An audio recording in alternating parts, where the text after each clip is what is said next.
नमस्कार दोस्तों, स्वागत है आपका अपने चैनल नवी क्लासेस में। और इस वीडियो में मैं आपके लिए लेकर के आई हूँ ईएसओ 02 या आपका जो ईएसओ 12 यानी 12 जो सब्जेक्ट है सोसाइटी इन इंडिया, इसके बारे में मैं इंपॉर्टेंट क्वेश्चंस आपके लिए लेकर के आई हूँ।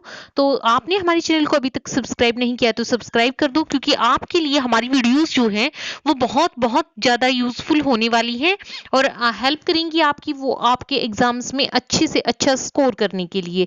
अगर आपको असाइनमेंट्स के सॉल्यूशंस चाहिए हैं या एग्जाम नोट्स चाहिए हैं तो आप हमें जो है, मैं इस वीडियो के डिस्क्रिप्शन में नंबर डाल दूंगी, व्हाट्सएप पर कांटेक्ट आप हमें कर सकते हो। टेलीग्राम पर ज्वाइन नहीं किया है तो वहां भी कर लीजिए। तो देखिए, ये 3 आवर्स का पेपर होता है और मैक्सिमम 100 मार्क्स का पेपर होता है। 3 सेक्शन इसमें आते हैं। फर्स्ट सेक्शन में जो है लॉन्ग आंसर टाइप क्वेश्चन होते हैं। 500 वर्ड्स में आपको हर क्वेश्चन का आंसर देना होता है और हर क्वेश्चन जो होता है वो 20 मार्क्स का होता है। तो इसमें देखिए इंपॉर्टेंट क्वेश्चन क्या क्या हो सकते हैं ये मैं आपको बताऊंगी, आप नोट डाउन कर लें या मैं इसकी पीडीएफ आपको बाद में शेयर कर दूंगी, लेकिन देखें जरूर वीडियो को। Explain the forms of diversity in India, कि विभिन्नताओं की क्या क्या प्रकार हैं, इंडिया में किस तरह की विभिन्नताएं हैं वो आपको एक्सप्लेन करना है। Next question is describe the nature of rural social structure in India, ग्रामीण जो सामाजिक संरचना है उसको एक्सप्लेन करना है। Third question is explain the impact of new economic policy का रूरल इकोनॉमी पर क्या जो है इम्पैक्ट पड़ा, क्या प्रभाव पड़ा वो आपको बताना है। Next one is elaborate the emerging patterns of urbanization in contemporary India. उससे अगला क्वेश्चन है define social movements and discuss its important features and types. Social movement और उसकी फीचर्स और टाइप्स को डिस्क्राइब कर रहा है। Next question is discuss various factors that give rise to social movements in India, जिन वजह से जो है सामाजिक आंदोलन उभरते हैं उन वो कारक आपको बतानी है। Next question is discuss the socio cultural bonds of unity in India, define marriage and different forms of marriage. Next question is explain the explain the changing features of caste system in urban India. Discuss the various factors contributing to the disintegration of the joint family system in India, कि joint family जो है उसके टूटने के कारण आपको बताने हैं कि किन किन वजह से जो है उनका खंडन हो रहा है। Next is explain agrarian social culture in India, focusing on the changes it is undergoing in recent years। तो ये कुछ क्वेश्चंस थे जो आपके 20 मार्क्स के आते हैं। इस हिसाब से आप तैयार करें कि एटलीस्ट आप 500 वर्ड्स में जो है आंसर लिखें। आंसर आपका टू द पॉइंट होना चाहिए, पॉइंट्स की फॉर्म में लिखें और कंक्लूजन जरूर लिखें हर क्वेश्चन में, अगर आप अच्छा स्कोर करना चाहते हैं तो।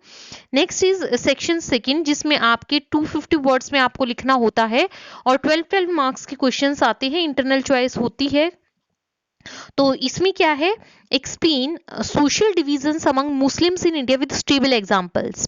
Next question is explain the concept and discuss the features of Jajmani system. Next is delineate the differences and similarities.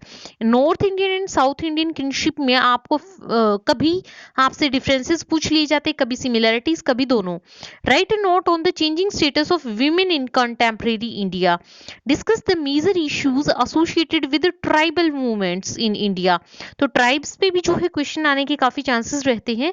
Next question is also very important, examine the practice of sati as a crime against women, क्योंकि सती प्रथा जो थी वो बहुत बड़ा जुर्म था और समाज सुधारकों ने इसके लिए बहुत काम किया।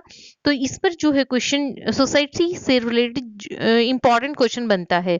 Next is differentiate between universalization and parochialization with examples. Next question is describe the belief of Sikhism or the emergence of Sikhism sometimes asked.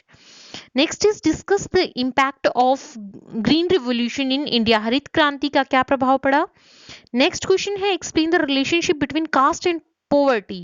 दोनों चीजों में क्या जो है ग्रामीण भारत में रिलेशन है जाति प्रथा में, और आपको इसमें बताना है कि क्या रिलेशन है। Next question is examine the impact of British rule on class formation in India, कि क्लासेस की फॉर्मेशन में ब्रिटिश रूल का क्या जो है असर रहा वो आपको बताना है। Next is what do you understand by backward classes, पिछड़ी जातियों से आप क्या समझते हो और उनकी जो है इंपॉर्टेंट फीचर्स आपको बतानी है। Next question is discuss the relationship between Christianity and Hinduism in Kerala. Last important question for 12 marks questions is examine the impact of British rule on class formation. ये क्वेश्चन जो है दूसरी बार repeat हो गया है, इसको आप रहने देना, 14 ही क्वेश्चंस है क्योंकि मैंने यहाँ पे भी आपको बताया था impact of British rule on class formation in India.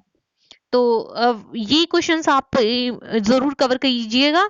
कुछ जो है शॉर्ट नोट्स आते हैं 100 वर्ड्स में आपको लिखना होता है सेक्शन 3 में, तो इसके लिए टॉपिक भी बता देते हैं। यूनिवर्सलाइजेशन, जजमानी सिस्टम, चिपको आंदोलन, guild system, concept of poverty, ब्रह्म समाज, सोशलाइजेशन, इथेनिसिटी।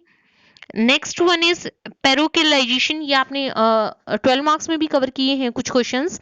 मिक्स्ड इकोनॉमी, सती, परमानेंट सेटलमेंट, वर्ण सिस्टम, रिचुअल टाइम, वेस्टर्नाइजेशन, फिक्टिव किन, collateral joint family, role of forest in controlling floods, monogamy, exogamy, hypergamy and hypogamy, polyandry, मतलब ये सारी forms of marriage हैं, उनसे ही questions हैं। Customary marriage, Sanskritization, jhum cultivation क्या होता है, reference group, gender role stereotyping, causes of declining of female sex ratio, Arya Samaj, capitalist class, distinction between the state and the nation.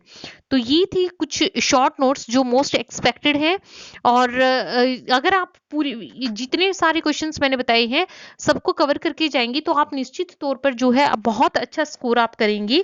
और राय यही है कि पॉइंट्स की फॉर्म में लिखें और आप जो है हेडिंग बना करके आंसर लिखें, हो सके तो जो लॉन्ग आंसर है उनमें कंक्लूजन जरूर लिखें। Thanks for watching this video, subscribe our channel if you have yet not subscribed it, and I will upload the PDF of this on our Telegram, so join it if you have yet not joined the Telegram group. Thanks for watching.